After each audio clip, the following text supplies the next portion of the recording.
Hello, everyone, and welcome to the Brothers Take podcast, the podcast where three brothers give their take on gaming each and every week on YouTube and audio platforms. My name is Chris. I'm joined once again by my brothers, Adam. Hello. And Eric. Hello.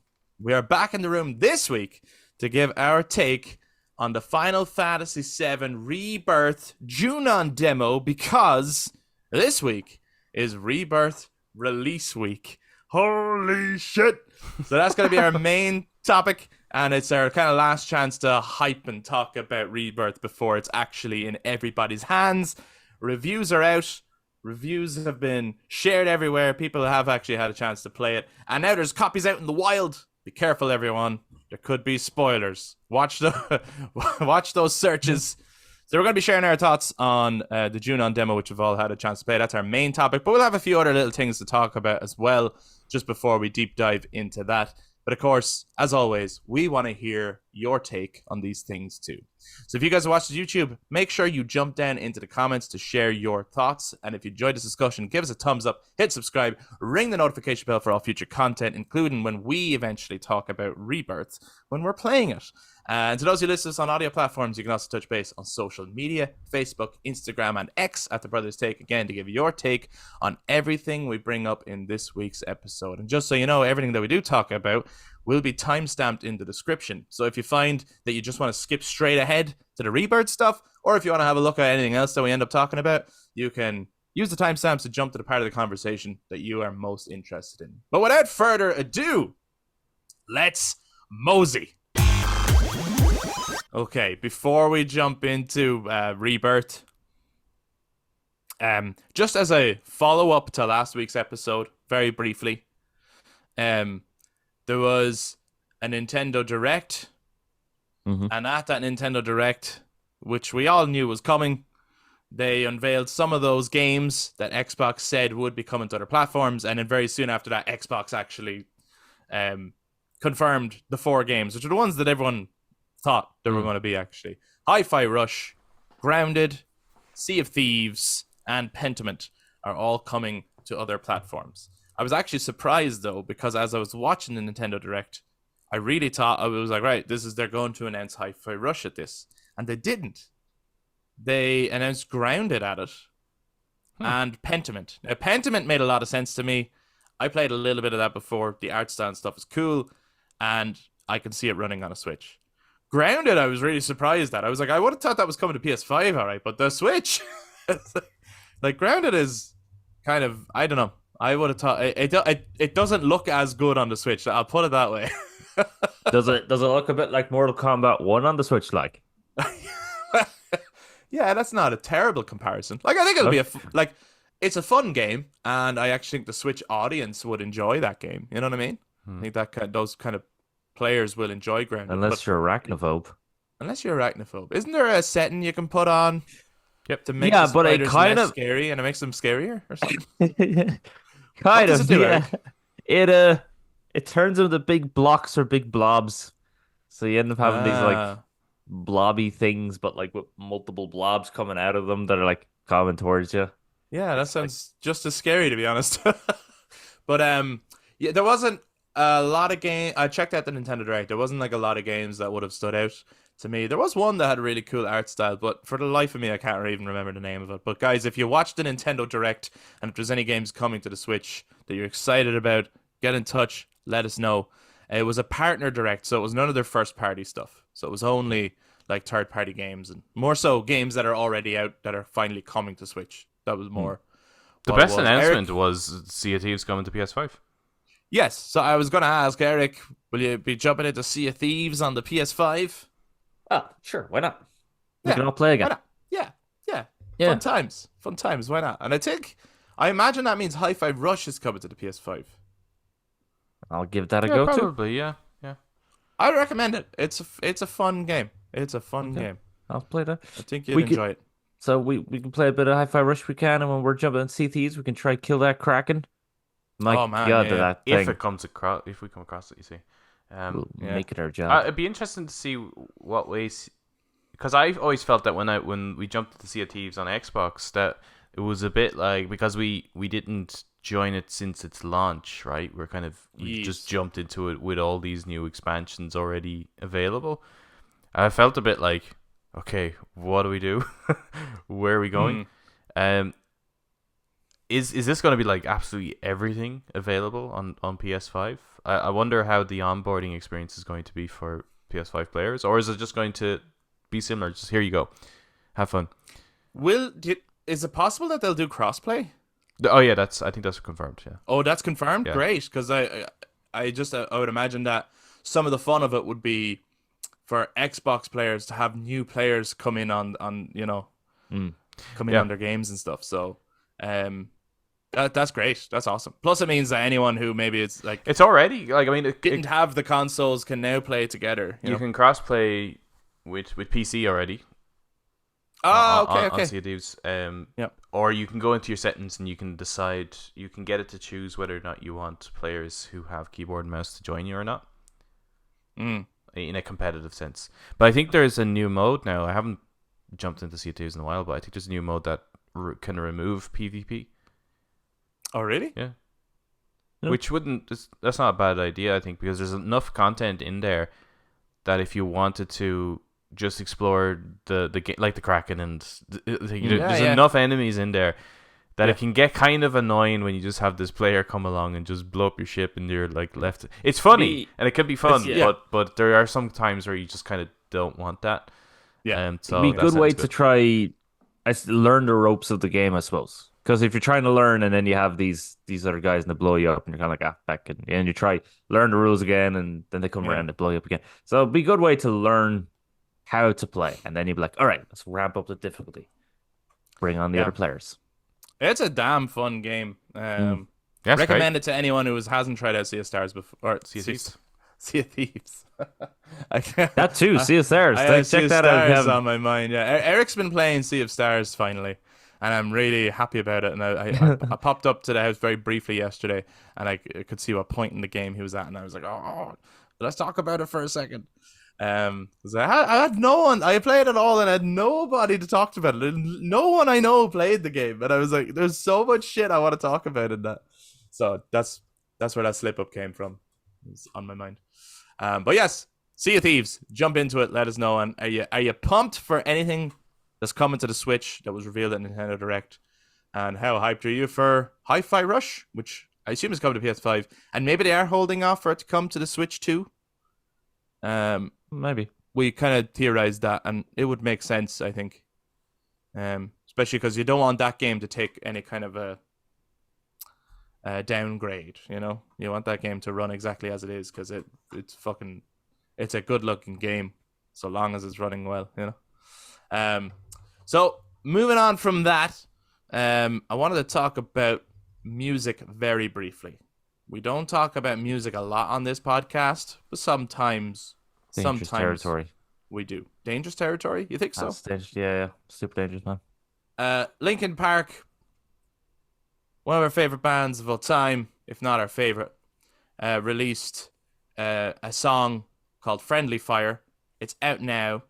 It was a song that they wrote and recorded during their One More Light period, so it's of that vein. I did a reaction for it and everything that's on the YouTube channel, so you can hear my thoughts there. So I don't want to repeat myself, but I'd love to hear what you guys thought if you checked out the song. I don't know if you have.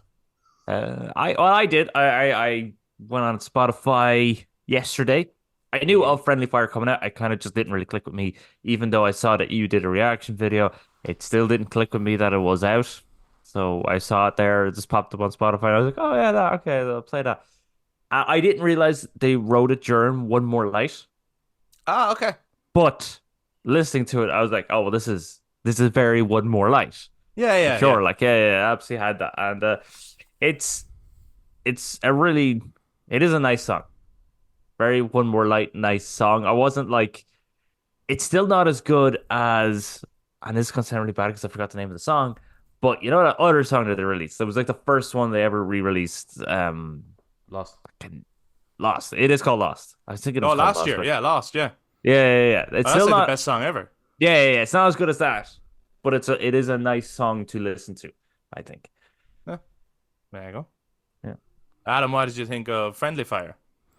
I checked it out. I only heard it once. I want to give it a good few more listens. I think when it first came up, I wasn't a big fan of One More Light anyway. That sound. Yeah. So when it came on, I was like, okay, it definitely sounds like that stuff. But there's a moment in the song, and it's not quite chorus.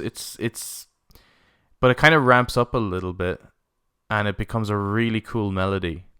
And at that point, I was like, okay, actually, this is fire. I can't recall that. I want to listen to it again just to get the moment, but it's like the beginning of the song. I'm like, yeah, I'm not really feeling this, and then it hits this really cool melody, and it's like, okay, this is pretty sick. I don't quite understand how it didn't make the cut, apart from it being really, really short. It's a very short song. Yes. But I mean, I don't know what I would replace to it. Maybe I do. fucking Battle Symphony or Invisible or something. I don't know. Halfway right. Halfway right. Yeah. Like Yeah. there's definitely I don't quite it's a bit like Minutes to Midnight where some of the songs on it you're kind of like I don't quite understand why the other ones didn't make the cut. Yeah.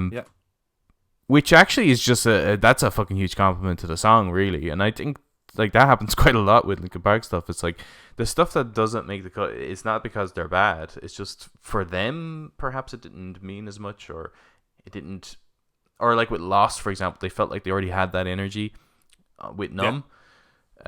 So it's I get the sense from this that they felt that Battle Symphony already did what this song is doing for them. yeah, probably. And that they preferred that song or something like that. But Battle I'm Symphony, like, I'm not a big fan of that one. yeah. I'm like, I don't even think it's a question of what would you take off to put this on. One More Light is only a 10-track album. Like, well, just put this on as well. Like, Yeah, just it throw has it the on least there. amount of tracks of their whole discography. I'm like, why was this not on there as well? Like, Is it the shortest album then? Of all of them? it could be. I'm not too sure because some of the other albums, like the songs are so quick, or they might have a little like an instrumental that's not all that long, or So I'm not sure, but I think it could be like by a couple of minutes, just the shortest album. Yeah. But I don't think it's too far behind something like Living Things. I just think Living Things has slightly longer songs. definitely has longer songs. Well, yeah, it probably does. But then see, Living Things is a 12-track album, right? So automatically it has more songs as well. But like 2 of those tracks are Victimized and Tinfoil, and they're about under 2 minutes each. Like they're about really short. Yeah, but that's like every song Yeah, off of and One then- More Light. What I'm saying is, it's only a couple. That's what I'm saying. There's only a couple of minutes in the difference. It's not Yeah, leaps and bounds shorter. Like, No, okay. but yeah. So if you haven't heard it yet, guys, "Friendly Fire," song by Linkin Park. Don't know if you're interested in Linkin Park. We are certainly. Have been our whole lives. It's always great to hear Chester again. Yeah, Always great to hear Chester. It's a good video on anything. And I thought it was a great video. I was Yeah, like, there's a video. oh yeah. Watch the video. I'm gonna watch Watch the video. It's very well done because you're like, they must record everything. It's You know what I like mean? Lost, Yeah, you know, 'cause- like with the way they did the video Well, for no, Lost. Lock is Lost No. is a whole new video. Like, that's a brand new video. No, they had footage of this song back then. Oh wow, okay. Oh, that's It's very cool. Impressive because when it started, I was like, oh, this is the band now listening back to the song. Yeah, I then thought it was suddenly that it hits- too. And then Suddenly it hits you with Chester walks into the room, Yeah. and you're like, no, wait now. This is not now. This is then. Yeah. Who the fuck was filming this? Yeah, because It's crazy. They've been very like they've been documenting pretty much since fucking Hypertheory days, right? And they've been putting shit out all the time. And since I would say probably Hunting Party onwards, there's been just this serious silence from them and their content. Yeah, they don't share as much as they film, I don't think. There's no Yeah. more makings of, or at least they're not as in depth. Yeah. There's barely any music videos, and then they come out with stuff like that. Maybe they are just keeping things close to the chest now. I don't know, but I'm glad they Yeah, and recorded. You'd wonder as well, like, are they going to down the line? They probably have lots of material to share for new like anniversary albums and things like that. So that could be really fun. I hope like they I do continue think to do that because, like, I mean, they did sound Yeah. like they weren't sure whether they're going to do that with Meteora, And Yeah, well- it's kind of sound like they didn't want to keep doing this, but I'm like, you better fucking keep doing this. I want an anniversary edition of minutes for sure. I'll buy each and every one of them. Yeah, 100%. I would, yeah. Yeah. And especially for any extra stuff, like no matter what it is, if it's the shittiest demo that was never finished at all and just sounds like crap, I still want to hear it. Yeah. Because I love even just that little peeling back the layer of this eventually became this. You know, I love that kind of shit, like demos. I love hearing the demos and stuff. It gives you a real insight into like the evolution of a song. Never get rid of it's demos great. in anything. Should be Yeah. demos to movies. Just Demos demo are great. everything. Before we go on to demos, so Friendly Fire is being released alongside a compilation of singles by Linkin Park called Paper Cuts, which will be out on April 12th. Great, I suppose, playlist for anyone who wants to go and listen to Linkin Park music put together. There's not going to be a lot of new sounds there. One thing that is interesting, though, is that QWERTY is a song that's going on to that singles collection. Yeah, and I would imagine there's a lot of Linkin Park fans, or a lot of people, not Linkin Park fans, sorry, most Linkin Park fans know that song. Yeah, that's why There's I a was lot really of shocked people- with this reception of it. There's a lot of people who do not know that song. Yeah, I think I kind of take for granted like the kind of stuff that was available to us through LPU, right? That when everyone's like, "Oh, finally QWERTY is available," I'm like, "What? Like that's in my library? What do you mean? Like, I don't understand." But if you go on, say Spotify or whatever, Right, it's not there. It's not there. And there's a lot of people who've never heard it before. I would imagine because they played that live a couple of times, right? Like early on. So I think there's going to be a music video for that because they'll have footage to put together a like live performance music video. Making and they'll probably put that together just before this album drops. So that's sort of their two singles as part of this is like Friendly Fire and QWERTY, two kind of technically previously unreleased tracks. QWERTY being from the Minutes to Midnight era. And it's a fucking cool song. It is a good Anyone song. who maybe heard this one and was like, "Oh, it's a lovely song, but I miss Chester's screams." Wait for QWERTY. You'll get that other side of Linkin Park, you know? So in that sense, that's cool.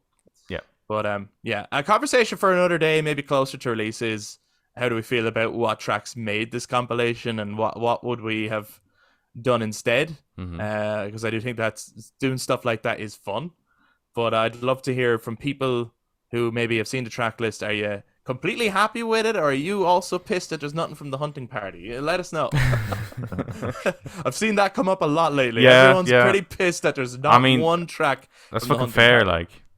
Yeah, because it's like you're omitting an entire period, Album. Yeah. you know, where it's like, and everything else gets something. Like, don't get me wrong, I think every album should be represented in some shape or form. Yeah. But including that one, I love the Hunting Party. By the way, I think it's a great album. They really should have made sure that there was at least one song from all their albums, Yeah, I think so. and then put in some extra stuff, and then put in whichever. But yeah, it's man, they put work into that. They should be happy with it. I'm Although sure I do they know are happy with it. I think they are happy think, with it. I think it's just that's they didn't like, get the reception. That's like their crusade.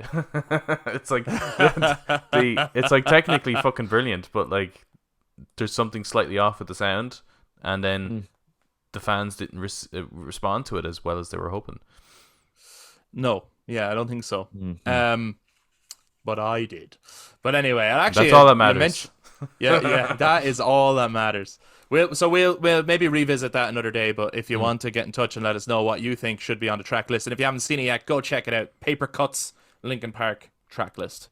It's coming out April 12th. You mentioned the Crusade there, Adam. I just want to briefly mention while we're on the topic of music, because this blew my fucking mind, that next year, for the 20th anniversary of Ascendancy by Trivium and The Poison by Bullet for My Valentine, they are doing a combined tour. And to me, that is like a perfect marriage. I'm like, that's fucking insane that that's happening. Wow.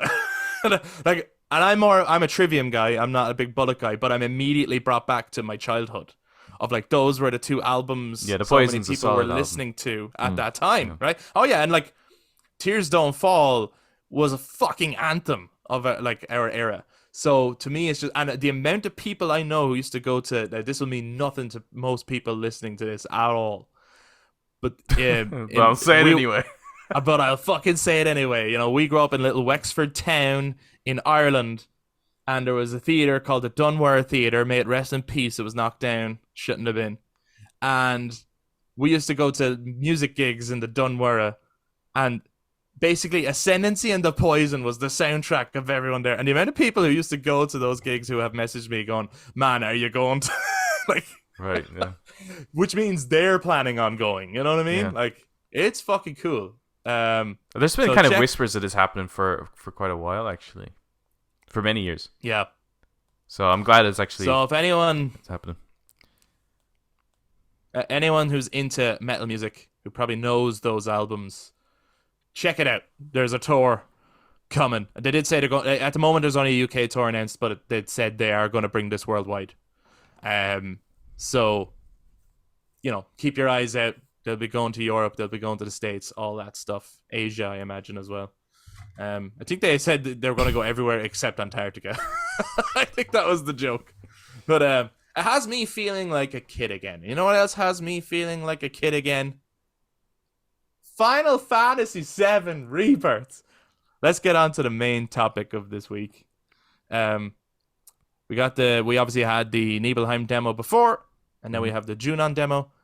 Spoilers, in case for some reason you haven't played the Junon demo and you wanted to listen to this, but you were still hoping to not get spoiled on anything in the game.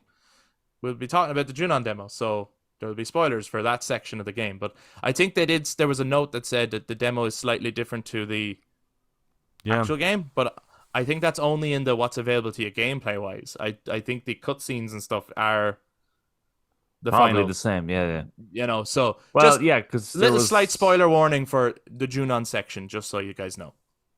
Yeah, because there was in this demo you have the Chocobo, because it's a bit more of an open area, so it's nice to actually get the plays the Chocobo. But I did notice there was one area where went up, and there was actually a bit of text came up saying that this area is barricaded for the demo. Yeah. So that was one thing that then it's like, okay, well that's obviously going to probably be opened up then when we actually play the game. I'd imagine you get to do more customizing. You probably have weapons and armor and maybe different materia and stuff. But this demo, I think, while it's not, none of the demos are ever going to beat the reactor demo of Remake. Final Fantasy VII Remake, right? Because it's just such a good start to a game. It is like the Village to Resident Evil 4. It's just pumps you, gets you in there. But I think it is a good demo in the sense of letting you play around in the area and getting used to the gameplay, synergy abilities, which, like, I mean, getting to actually be able to use them. Because I think in Nibelheim, you just had Sephiroth's and Clouds, but now you actually get to use everyone else's. Being able to use there was new materia actually in this game, which I noticed. That were not in so I just think it was a good demo in the sense that it gave you a lot in the terms of gameplay and the exploration and all that. And Chadley's in it. I mean, it's always a plus to have Chadley 2.0. Yeah. Where not only do you have Chadley, you have a second Chadley. Yeah, female Chadley. That's great. That was so nice. I love that. How did you find the synergy stuff? Weird. I don't understand how they get activated, actually. Yeah, I don't get it yet. Yeah, I don't get it yet either. I've played the demo twice. I don't fully get how you like work up towards it. However, using them is fucking awesome because they're like joint limit breaks. They're like extra limit breaks. So they looked cool. Like each one that I did with different people looked really cool. But yeah, I can see that there's the little like bars that you build up. Yep. On the bottom of the screen, and then you can look in on your synergy abilities, and they obviously cost a certain amount of bars per character, right? I did not notice You're any like, of that. so I imagine when you get the hang of it, what it'll be is like, oh, you could do this synergy ability now with less of the bars, or you could wait till you build them up to do an even better synergy ability or whatever. So you weigh up when do you do it. But I don't know how you build those bars up. I didn't quite get that. I don't know if it was like do you spend ATB abilities? And I have to that say, any gives you a text box bar, that came or- up, didn't read it, so I don't know if I missed something in there. Yeah, definitely. Yeah. But I read them and I still didn't quite get. Yeah, I think that requires. It's an interesting demo that it's like, it's almost like the Nibelheim one. Well, that one makes sense, doesn't it? Because it's like the beginning of the game. But that was like so easy, right? You're just like, I'm not fully getting that kind of great gameplay mechanics that comes with Final Fantasy, right? That's more story, right? Mm-hmm. And then Junon is like the opposite. Man, that's tricky. That was a tricky fucking demo. I had to drop the difficulty. I did not, but I on the boss I did. I didn't get to complete any of the kind of fiend challenges. No, never within the time limit. No, God, no. Jesus. I was playing on the easy difficulty because I'm like, you know, I want to enjoy my time. But I tried it on normal to use it as a decider. When I jump into the game, am I playing normal or easy? I always knew I was going to play easy because it's just one of those games where it's like I want to feel like like a badass. So usually when I'm playing a game, one. yeah, and yeah, I hear you. So I play on easy. So no, I did all those feed challenges within the time limit. So yeah, that's not really much of a flex. It got So if you do it on easy, you can do it, is what you're saying. Yes.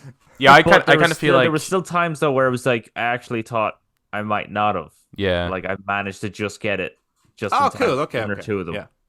Yeah, I kind of feel like that's the Junon, it kind of throws you into the deep end without you having built up, you know, your customization. It's like, okay, I've applied the material, so I know it's going to work. I didn't spend much time with the demo. I'm sure I could change some things around and make it fit, but I haven't gotten to this point and built it up. So I think it'll be different when I get to that point in the game, and it'll probably be much easier that way. But yeah, I think it was like the complete opposite to the Nibelheim demo, where it's like, fuck, I don't even know I don't know what I'm doing. What am I even pressing? And I was a bit lax while I was playing it, and then and I just kind of wasn't caring that I wasn't beating the fiend challenges. I was like, yeah, whatever, okay. Well, when the actual game comes out, I'll focus on it. And then when I got to like the fight at the end, because obviously we've seen all this before, with the showcase and stuff like that. They showed this bit before, so we go down, we defeat the Terror of the Deep, and that fight brought me back into like the types of fights in Remake. So I was now sitting up because I was like having to use about 5 fucking Phoenix down in that fight. Like, it was awesome. Definitely.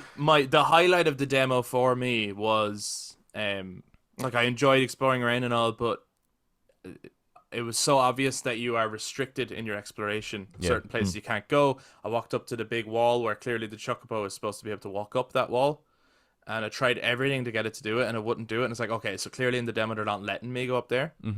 So it's like, so really it's just you have this space to run around, fight, and try out synergy and things like that, right? That's really all this demo is actually for. You even have the combat simulator with Chadley. I went in and did a couple of those as well. One cool thing is if you do Red XIII's combat simulator, you hear a rendition of his theme tune. Oh, I didn't do that. I'm going to do it now. Oh my god! It made me put the controller down. I was like, oh, fuck. That's good. Now it's not the Cosmo Canyon theme; it's his theme, which has it has there is a difference.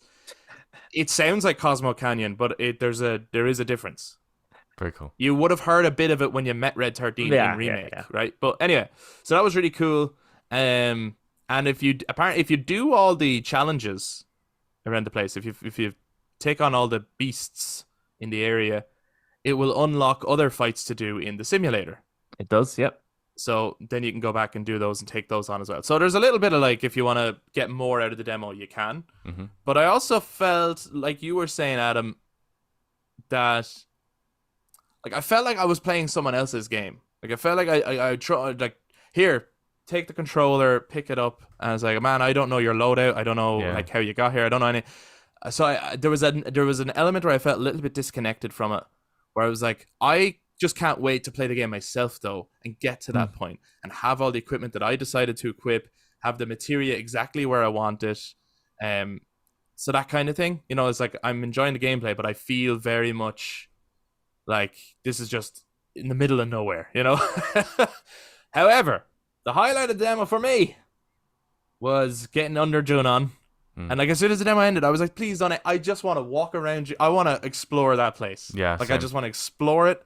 I want to hear the interaction with Yuffie, fucking Priscilla, and fighting the Terror of the Deep, and which I think was called the Bottom Dweller in the original.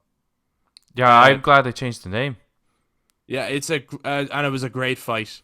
The music was incredible. It was a rendition of the Wu-Tai theme, and just like it was so cinematic, like. And even the way Cloud finishes it is fucking perfect, you know, jumping on the dolphin, and I love it. And then the rainbow at the end, and you're like, it does take you back to Remake, where it's like every fight is like every boss fight, major boss fight, is just a spectacle. Yeah, you know. I I'm can't actually fucking kind wait of to play this raging game. though that I am a little bit raging that we've seen this now though, because I think that with how dolphin much- sequence is a bit like I know. the cross-dress sequence of Remake. You're kind of like, how are they going to do it? How are they going to go about it? Are they There's going more- to do it? You know? I think there's more to come with that. Dolphin, For though, sure. like, you know what I mean? But also, I'm not sure if that's the like. I think there's multiple cross-dress sequences in this game, and I don't mean actual. But what I mean is equivalent those kind of the, moments. Yeah, there's a lot more. that's Like we're still getting into though. the I would have goofy loved, part of Final Fantasy VII here. Like. Yeah, I would have loved to have experienced that for the first time playing it. I think. I know what you mean. I'm a little Yeah, raging that we've seen it now. I think the grasslands might have been a. Yeah, I think so too. Actually, and I do as well. before meeting Midgard's all cut it off. don't allow that to happen. Just the grasslands, just calm. Yeah, that would have been fantastic. Which they could have done, like, so you play chapter 1 first, and then the demo gets updated, and you get to follow on from there, and it cuts off. Yeah, because then you can get to continue your save and point. continue on from there. And I actually think I would have connected better with that as a demo layout, even though I really enjoyed what I got to play here, and I played it twice, and I tried out performance mode. I also went back in on the Nibelheim one a little bit. I didn't rewatch the cutscenes. I skipped through them. I was just having a look at like the gameplay and stuff, and it looked a little bit better. Not miles better, but it looked a little bit better. I still went inside and looked at like flowers and stuff, and it still didn't look very good. Like, so it's not like a it's not a like overhaul or anything like that, but it looked a little bit better. But yeah, how'd you guys find Red 13? He's right there. It's beside me. Yeah, I didn't really is that play how you him. found him? I didn't really play him much. Actually, I played a little bit, but not much, just because. Again, it's just that little bit of disconnect. I kind of need to build him up and get used to his layout and stuff like that. Whereas the others, I'm kind of used to them, so I knew what I could use with them. Yeah, there's just parts of the demo that I guess my reasoning for playing the demo is maybe a little bit different, right? So I'm just trying to see things like what's my preferred, like, which difficulty setting am I going to prefer, get the most enjoyment out of, which graphics mode or performance mode, you know, which do I plan to now go into the game with. So those are the few things that I was kind of looking at, so that when I load the game up, I'm not arsing around, I'm just going straight into the game. Those are kind of the things I'm looking out for. Using it as a tech demo more than anything else. Basically, and that's kind of why I like demos, is to see, well, you know, is it gonna fucking work or not? And how well is it gonna work? Rather than to get the type of enjoyment and experience that I want to get from the game itself when it comes out. Yeah. No, 100%. Like, and I think it's very clear that, like, there's been a lot of talk about, like, the amount of mini games and stuff in this game, and they've clearly not, and maybe they're not in this section of Junon, but like they've made sure not to reveal any of that stuff in the demos, apart from the piano game, so that's all still a surprise to come. Like, they've advertised some of them, but they've talked about, like, there's way more. Like, I still don't know if, and I hope it is, but like, I hope the Fort Condor minigame is back. Because I was replaying, so I'm replaying Final Fantasy VII Remake in preparation for Rebirth again, enjoying myself. But I decided to do something a little bit differently, where I have the PS5 version, the integrated version, and when I got to a certain point, so when Cloud falls down and meets Aerith, he's separated from the group. I then went and played chapter 1 of Yuffie's because that's at that point. Okay. And then I went back to Cloud and all. And when I get to a certain point, when I get to the plate drop, I will go back and do chapter 2 of Yuffie. And I'm just breaking it up that way. But actually, replaying that first chapter of Intermission with Yuffie, first of all, Yuffie is so fucking fun to play with. I can't. Yeah. I'm actually like, holy shit. I think it's going to be hard to pick a party of 3 that remain your kind of... Like, I'm going to be swapping out all the time, I think, because... Like the combinations are going to be so good. It's start getting difficult to balance them all now.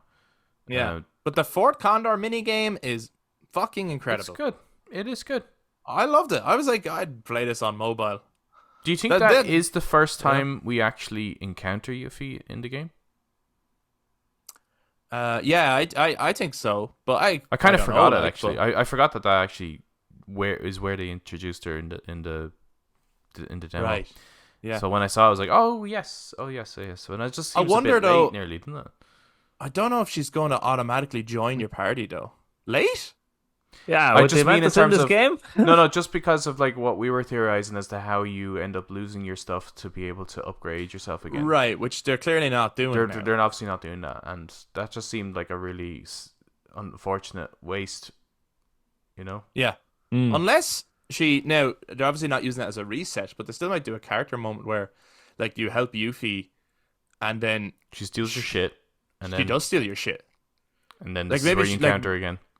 Maybe she does, like, or no, but maybe even after this, like, maybe after saving her, and they think like she lost I owe you or whatever, and then she fucking she still steals your shit, like after this, after this point, and she gets on the ship because she's trying to run away with your shit. Like, maybe she doesn't actually join your party yet. I don't know, but yeah, we'll have to wait and see. But I feel like it's an element where they kind of have to at some point do Yuffie steals your shit because they're doing everything. You know what I mean? Like, there seems to be nothing that they're leaving out. If not just doing it maybe differently. So yeah, I feel like she will steal the stuff. But back to your first question. Red 13 was awesome, actually, to use. I thought so. Very good to use. And he had a really good abilities as well. Yeah. I just love his animations. I love the running around as him. I still find it very funny when you have him in your party and you get on the chocobos and you're riding around and then you just see him sitting on the chocobo holding the reins. It's like, that is hilarious. Yeah, it's good. It's good. I think he's going to be a great character. Did you find the chocobos? How did you find the controls of them? I thought they're fine. Only I didn't like that you could automatically get on it. I honestly wish it was just a button prompt. Now maybe they like the fluidity of it, but I found sometimes I was just trying to like run in a direction and I ended up jumping on the chocobo and then I had to get back off the chocobo. And yeah, I'd be fine with just a button prompt means I want to get on. Like, I want to share my intentions. Yeah. But other than that, they moved fine, I thought. Yeah, I mean, they, as far as when it comes to the Final Fantasy games now that have become more open, where you get a chocobo and you're riding around, it pretty much plays the exact same as all them. There is a bit of it's not quite as fluid as the horse movements, let's say, of The Witcher 3 or Red Dead 2, or even Red Dead 1 actually was very fluid with the horse movement. So there is a bit of a stagnant movement to it. Yeah. But that's kind of the way it's like they have bounce, right? I think it's because they're trying to animate like a 2-legged animal running around as opposed to a 4-legged. Yeah, I just found that I was on the chocobo for a bit and then I just ran around. I think the area was small enough to be able to just run around. That'll change, obviously, but I think I'll probably be using the chocobos more for their intended use, which was to access areas you couldn't access on foot, rather than using it as a means of transportation because you have fast travel. So it's kind of and I used it at one point because I was trying to get as much as I could out of the demo. I used it at one point to follow the scent and dig up treasure. Yeah. And that's another use that I imagine the chocobo would be really handy for. Is like maybe there'll be like side missions where you need a chocobo to like find something that's lost, or I don't know. Did we see something where Red XIII has that type of ability, or was that something else? Or is No, this a particular mission? there's a mission where Yeah. he's like, oh, I'll pick up the scent or something like that. Oh, he's trying to find a chocobo. I think that's when you first time you ever get a chocobo in the grasslands. Ah, that was it. Sent it. Yeah. Yeah. But yeah, Actually, if you keep doing the Chadley fiend missions or the Yes. Mai, I think is it her? Is that her name? The Mai, Chadley yeah. 2.0 Mai. Yay. Yeah, actually, so you get extra challenges to do in the VR set, right? Yes, Combat yeah. Simulator. You do all them, and then you get an extra thing, and you unlock something there. So just to let you know, I won't spoil what it is for you. Just I think I know what it is. It's pretty cool, and yeah, if people haven't done it, it's cool. Yeah, Another pretty good. another cool Final Fantasy VII thing. Yeah. But I even like walking up to, like, on the way to Junon and seeing it Oh, it's and the scale massive. of it. I'm just, this is why I want to play this game. Like, I Very, actually very don't pretty game. like. I love the combat. I do. I love it. But I'm actually nearly more excited to just explore the world, to just walk around, to see these places brought to life. I think that's what, like, my favorite thing about the Nibelheim demo was just walking around every little alleyway of Nibelheim and listening to people talk and just seeing the place. Like, because there was I found in the compilation of Final Fantasy VII, there was a real disconnect where, like, I remember like playing Dirge of Cerberus and being like, this doesn't feel like the same world. Like, it doesn't feel like the places I remember. Like, you're playing as Vincent at the start, running around Cam, and it's like, this is not what Cam looks like. I don't know what it is. Really? They're not capturing the feeling of Cam. And even in Crisis Core, which is a great game, and in many ways the closest in the compilation to the original, you go to lots of new places, which is cool. They expand the world, but you're like, but where's all the places I remember? Like, why am I like, why am I in Modeoheim? Where is this place? Right? You do get to go to a couple of, like, it's when you get to Nibelheim actually where you go, this is familiar. I remember this. So, but I'm just so excited for it because the remake so far seems to be actually capturing the places and the feeling of places that I remember. So I just can't fucking wait to go everywhere. Right? I cannot wait to go to Cosmo Canyon and be like, this is exactly how I remember it, or it's how I felt about it, it's how I imagined it, you know? Do you think they're going to add in any of those other places from the compilations that have been added in? Yes. Especially for the part 3. Yeah, for new places. Holy yeah, shit. definitely. Because I think Modeoheim, I think it was called, in Crisis Core, is like a snowy place that you go to. So it's probably up in the northern continent anyway. And there was only one town you went to in the northern continent in the original game. So they'll probably will expand that to have a few more towns. And I imagine Modeoheim will be one of them. But same with, like, where did fucking Genesis and Angeal say they grew up? Again, like a completely new town that's like, but that won't be around. That got leveled. That got blown up to fuck. And I can't remember the name of it. But like the ruins of it you could end up being able to go to the ruins. You could come across the ruins, and that could be just a cool, like, little Easter egg and stuff, you know? Yeah. You know what I'm really fucking interested in, like, at this point? Right? Playing it? So, well, yes. 100%. I have no idea, like, obviously, this is not a spoiler. Everyone knows Zack is in the game, right? That's not a spoiler at this point. He's on the fucking cover. Mm-hmm.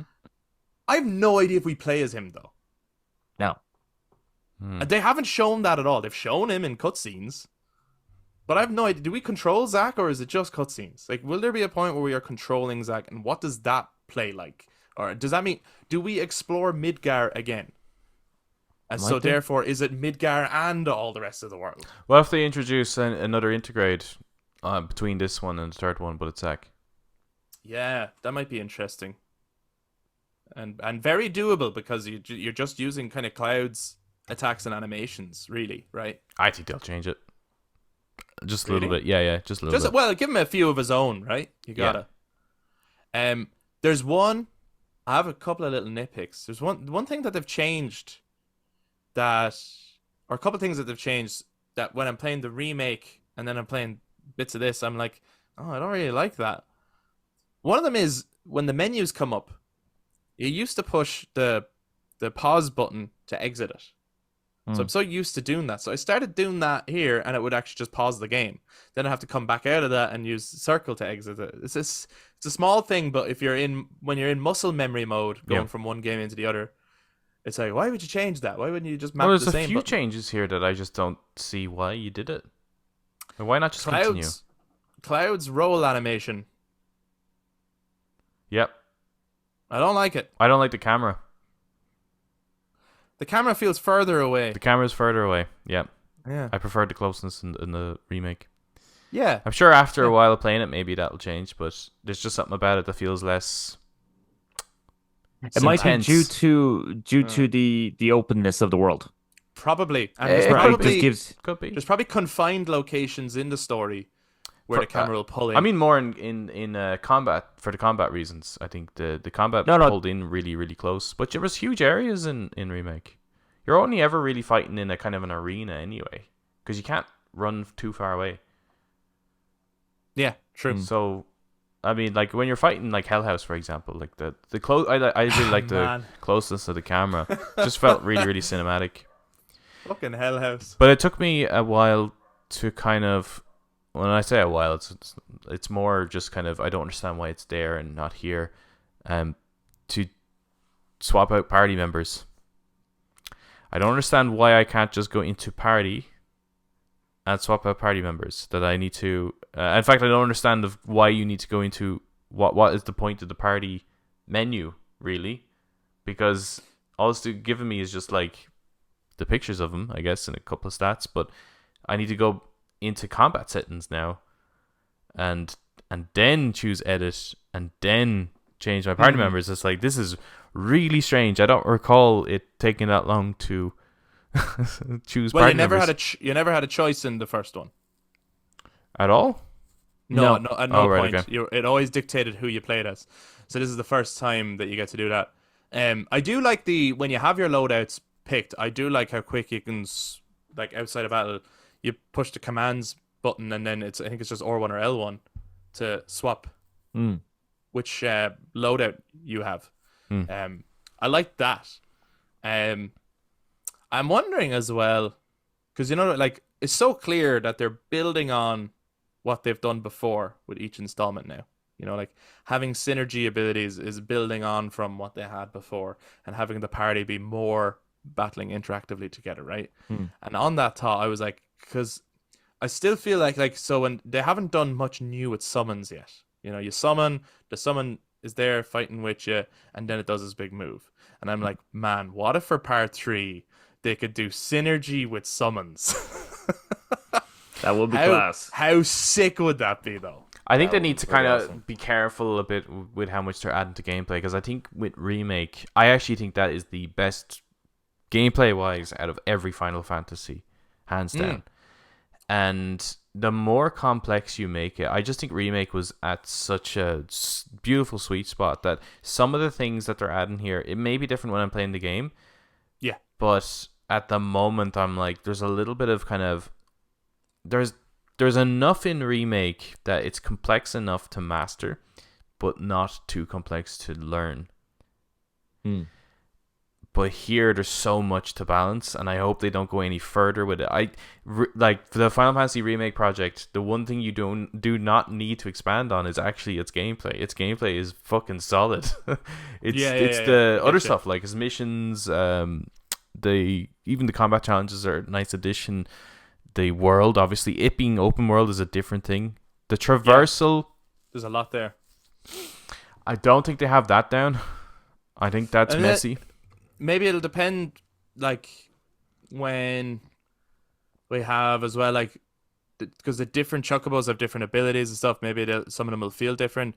Maybe the tiny bronco will be fun to, or the buggy. Like, we're just gonna be different modes of transport here, like, as well. And when I saw them it was at the end of this demo. It did another like showcase, I suppose, where it showed a lot more again, and I was just like, holy fuck! Especially when I saw the tiny bronco. I know the tiny bronco is in it, but it's just seeing it in action. It looked like you pilot it though. I thought it was just going to be a fast travel thing. You get to You Ah, get and the to Bronco, control that. I'm the, like, the Jeep, you get the buggy, you get to drive. what the hell? How much is in this game? It's gonna be good. I think so. It's gonna be alright, like. that little gameplay trailer at the end just ended with like Aerith going, "You coming?" And I was like, "Yes, and yes." Yes, I am. It's a very pretty game. Like the water graphics look phenomenal in it. Water looks really really good. Yeah.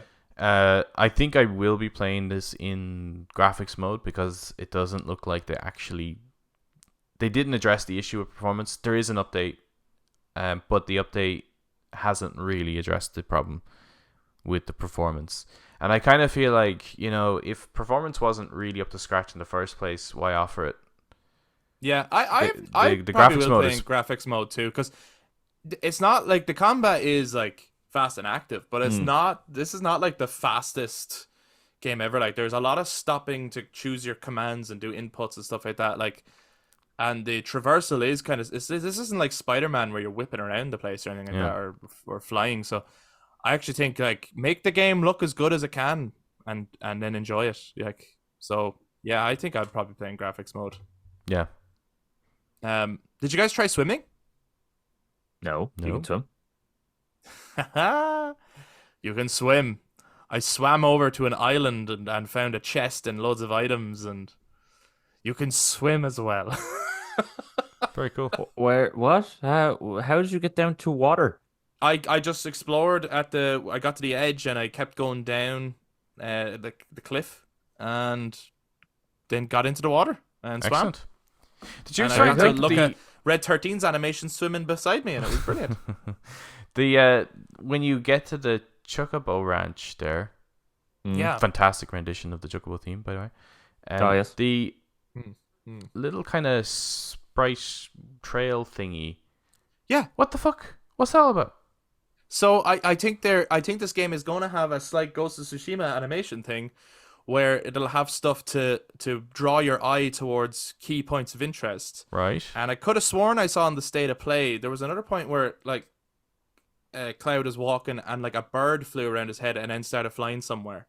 So there's going to be like things in the world to go, hey, you should follow me. In the same way as like the little Chocobo thing leads you to the... Yeah, no, like, I got all that, chicks. but what's it leading me to exactly?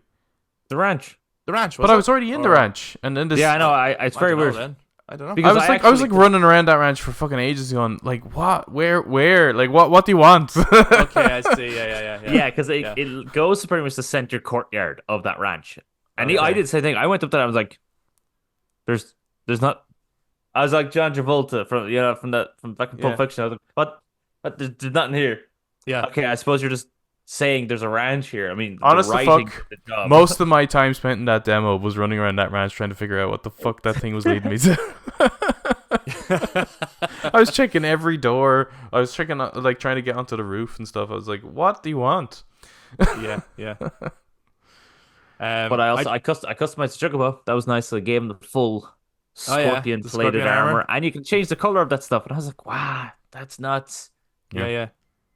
I tried going in through the front gate at Junon. The security were having none of it. They wouldn't let me. No, wouldn't happen. Try that too. And I loved the interaction between the characters and Rhonda, I think was her name, the sheriff of under Junon. Just the writing there is, I just think the way these characters are being realized. Like I loved when Barrett was just like, you can't take it with you, and basically he was like I will kill you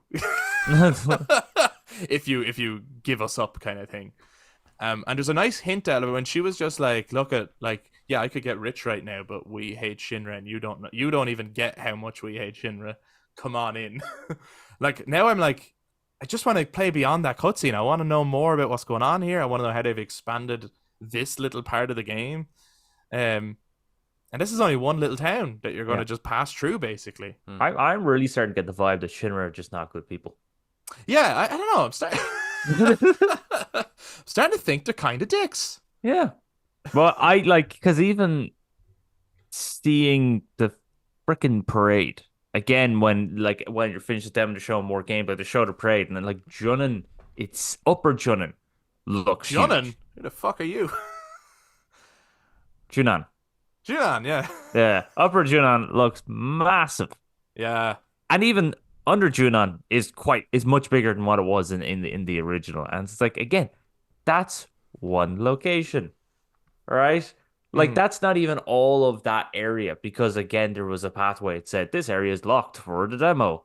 Yeah. So Yeah. that's not even the full area to explore. So holy shit, this game What's down that way? has That's Fort Condor, is it? Down that Before way. Condor is on an could be. island this time. Oh, there Oh, you it's go. on an island. Well, you listen to Red XIII, and he talks about like that big bird flies and picks up the dude, right? Mm. Yeah. And then flies off. First of all, the graphics in the cutscenes are incredible. Like the characters, like Yep. the close up on Barrett looked amazing.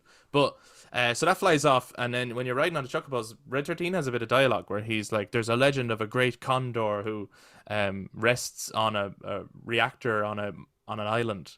He said, "There's no way to get to it though, at least not as far as I know." So it's like, well, when we get the tiny Bronco, we could. So they've moved Fort So maybe, Condor yeah. So maybe onto you an can island. go down that area as far as, and you can see it. You can get to the Yeah. coastal point. You can see the thing, and it's showing you that challenge. You can't get to it until you get a boat of some sort. I'd imagine so, yeah. And That that or the probably high makes wing. it. Yeah. Well, won't get the high wind in this game. No. No, Did you no, see but the like- high wind? Did I see the high wind? Yeah, I saw the high wind. Oh, Yeah. man. Yeah, I saw the high wind. I thought it was actually just getting a little off the high wind, but yeah, the high wind looks great. It looks massive. Again, everything is so big in this game. Yeah.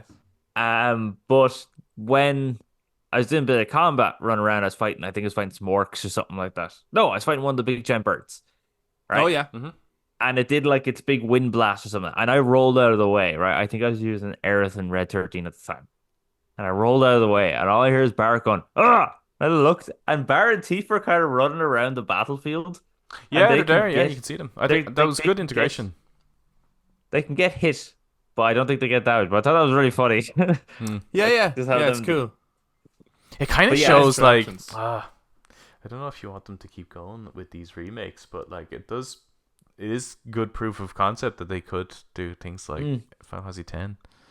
Yeah. Yeah. Mm-hmm. I 12, think wouldn't that be great? that they. Sky Well, actually, Pirate. maybe What's that? remaking 12 wouldn't be a bad idea. Might enjoy it.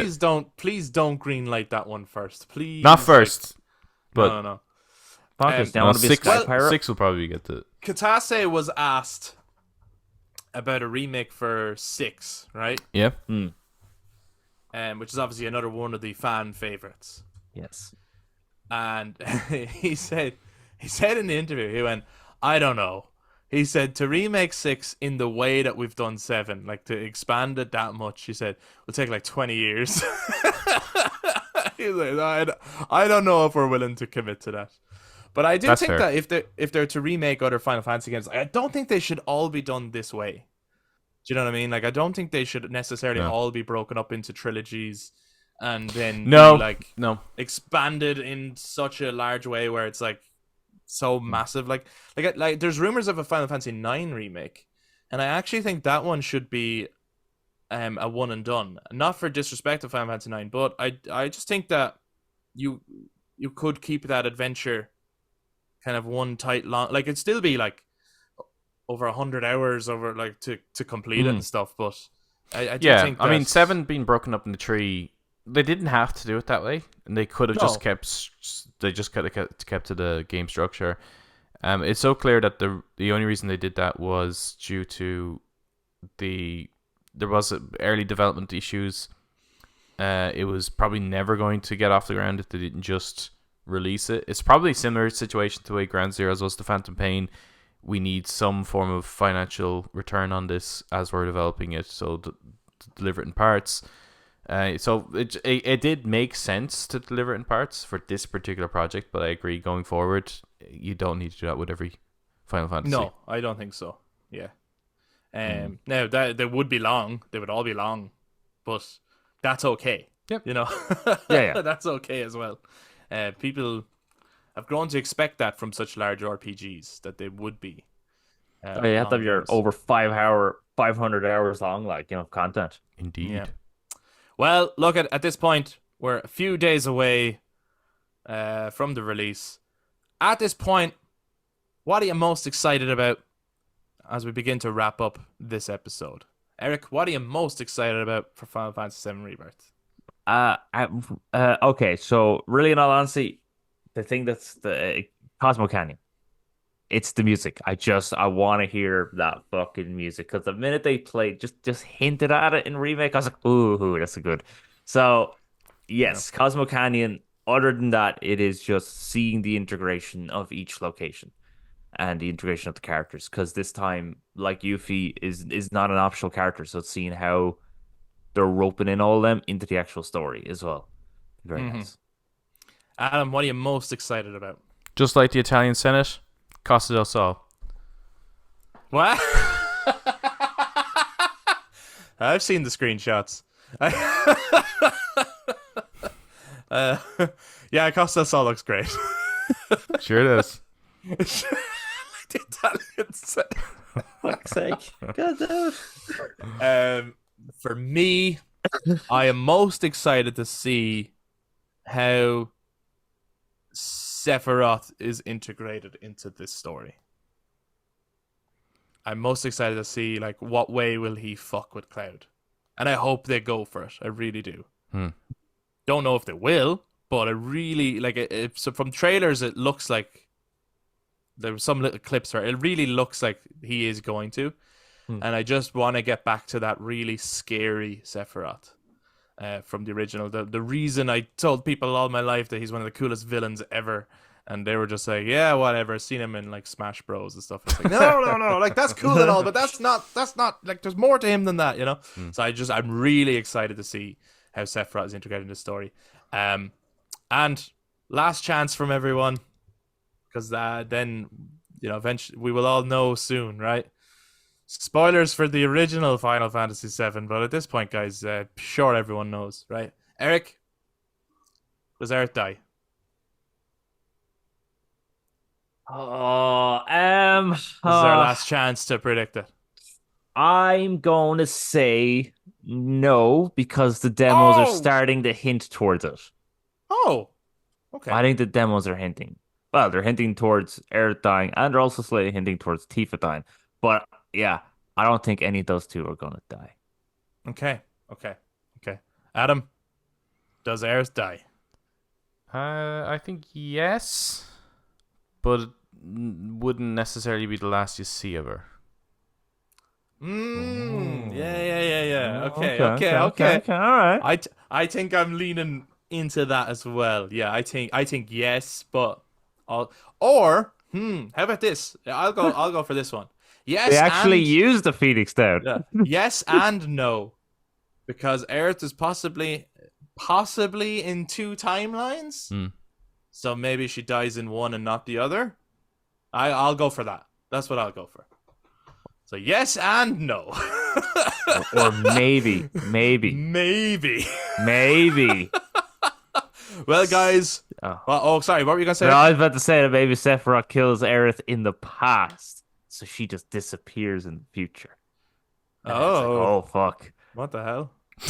They're dealing with a threat that they can't even see because he's in the past. They don't know what he's doing. Yeah. Okay. Maybe. I don't know. We'll see. Guys, this is your last chance. Make your prediction before the game is actually out.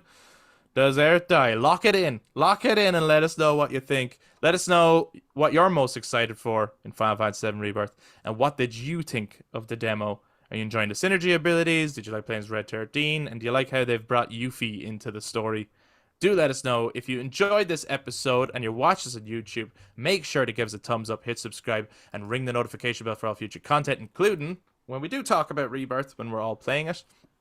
And to those who listen to audio platforms, you can also touch base on social media, Facebook, Instagram, and X at The Brothers Take, again, to give your take on Final Fantasy VII Rebirth, the Junon demo. Here we are. We're finally here. I fucking can't believe after all these years, we're here now. Part 2. It's here. I'm excited. I can't wait to share this journey with everyone. So, we'll be back to talk to you guys next time. Bye-bye.